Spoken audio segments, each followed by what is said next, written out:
One significant villain hypothesis linking Darth Maul to Ahsoka has already been proven true, with the first 2 episodes of the show being available to view on Disney+. As thorns in the sides of Ahsoka Tano, Hera Syndulla, and Sabine Wren, Baylan Skoll, Shin Hati, Morgan Elsbeth, and the mysterious Inquisitor Marok made their presence known throughout the 2-episode debut. Although the 4 opponents have been formidable foes, their main purpose is to prepare the way for Grand Admiral Thrawn's return from exile in another galaxy. Many Star Wars Rebels characters, including Sabine Wren, Hera Syndulla, C-110P nicknamed Chopper, Ryder Azadi, and Jai Kell, made appearances in the first 2 episodes of Ahsoka. Despite the callbacks, the program did a great job of fusing the past with its future direction. It was revealed in the first episode of Ahsoka that Morgan Elsbeth is a member of the Night Sisters, a group of female witches who have access to magic via the Force. Near the conclusion of the Clone Wars, General Grievous and Count Dooku were believed to have killed all of the Night Sisters, but Elsbeth escaped the carnage. The homeworld of the Night Sisters, Dathomir, has made many appearances in Star Wars. The world was most prominently shown in Star Wars: The Clone Wars, when it was revealed that Asajj Ventress, Count Dooku's former pupil, and Darth Maul, Darth Sidious' Sith apprentice, both called it home. On Dathomir, the dominant species was female, and the men lived elsewhere on the planet but still followed Mother Talzin as their leader. Despite having been there on Dathomir during the events of Rebels, when Ezra Bridger, Sabine, and Jedi Knight Kanan Jarrus were led inside the Witch's Temple, Darth Maul was only fleetingly seen there during the Clone Wars. After the Night Sisters were killed, only 4 characters are known to have survived: Ventress, Maul, Merrin from Jedi Fallen Order, and now Morgan Elsbeth. Uncertainty surrounds Morgan's escape. She may have been off-world or had just sustained minor wounds during the Separatist assault.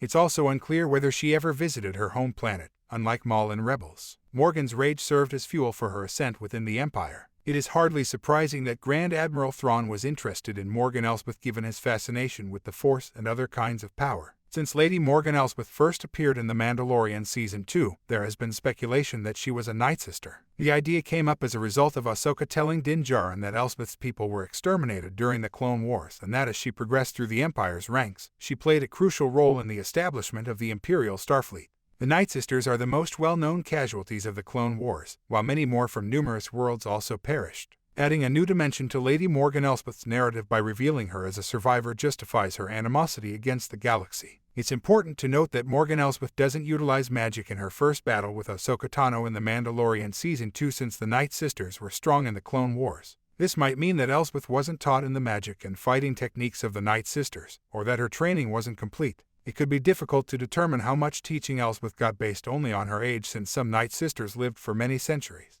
The Night Sisters also made an appearance as ghosts in the television series Rebels, even going so far as to briefly possess Sabine and Kanan, demonstrating that their influence extends beyond the living.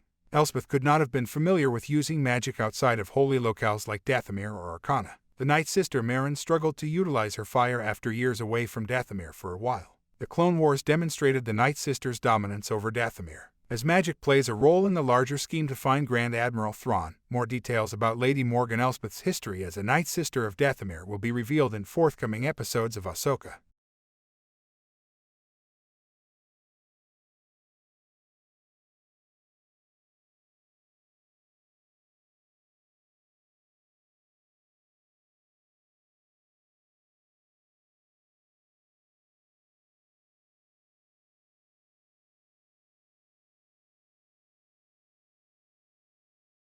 The finest parts of Ahsoka episodes 1 and 2 give fans plenty of reasons to be enthusiastic about the rest of the season, while the worst parts raise some question.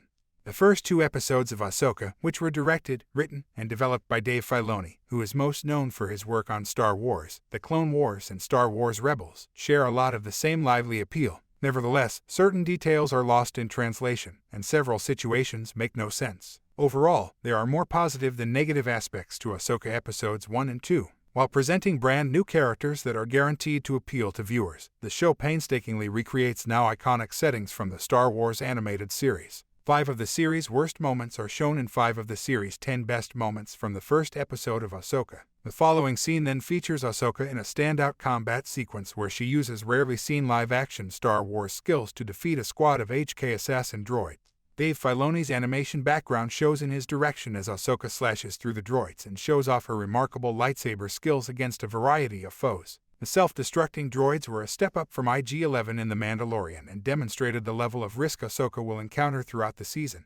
Baylan Skoll, played by Ray Stevenson, is the ideal antagonist for Ahsoka, especially when he admits that we are no Jedi.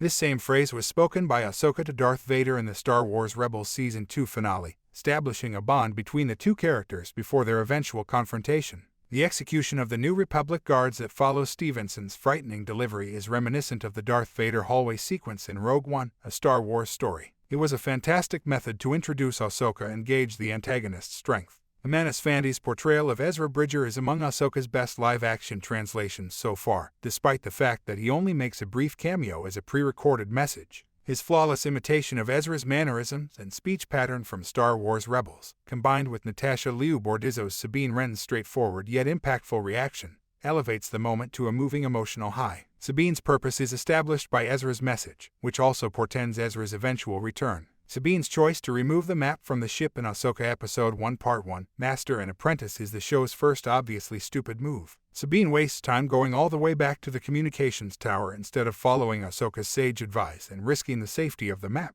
The map would probably have been obtained by Shin Hati regardless of what happened, but now its loss is obviously Sabine's responsibility. Regarding Shin pursuing Ahsoka, Filoni's fondness for the Star Wars prequel trilogy is evident. The scene is well shot and reminds one of how Darth Maul tracked the protagonists in Star Wars Episode I: The Phantom Menace utilizing probe droids. The build-up to Sabine and Shin's lightsaber duel was a delightful homage to George Lucas' Star Wars. The fight between Sabine and the HK assassin droid was one of the less exciting action sequences in Ahsoka Episode 1. Obi-Wan Kenobi would agree after facing General Grievous in Star Wars Episode 3: Revenge of the Sith that seeing someone smash a metal droid with their bare hands and subsequently take them down isn't very believable. When Sabine struggled and had to grab for a blaster to take the droid down, which appeared more realistic and posed a challenge, the battle became more engaging. The excellent lightsaber duel between Sabine and Shin in the sequence, however, made up for this. The camera records every spark that occurs as the two blades lock, and the green and orange blades are vivid. The fight establishes an apprentice rivalry that will last throughout the remainder of Ahsoka and is aesthetically spectacular and expertly choreographed. At the conclusion of Ahsoka Episode 1, Ray Stevenson is remembered. The cast remembered Ray Stevenson by devoting the first episode of Ahsoka to his memory. Baylan Skoll was one of Ray Stevenson's final roles before he passed away. It was a brief but impactful moment that honored an outstanding performer, both in and outside of Star Wars. Even though Sabine and Shin's fight was amazing, Ahsoka continued the unfavorable lightsaber pattern by having Sabine avoid being stabbed. She might be able to survive given the location of the blade, but it's still unlikely. By recovering so rapidly after being stabbed, a character lessens the threat posed by a lightsaber, and it becomes unclear why some victims survive while others do not. In the second episode of Ahsoka, Sabine hacks a HK assassin droid. Although Ahsoka and Hera Syndulla are frequently presented as mature individuals, they both exhibited astoundingly bad judgment by enabling Sabine to put herself in danger of an explosion in a medical facility. Ahsoka should have urged that they relocate before taking such a danger because she had seen how massive of an explosion the HK assassin droids could produce in Episode 1.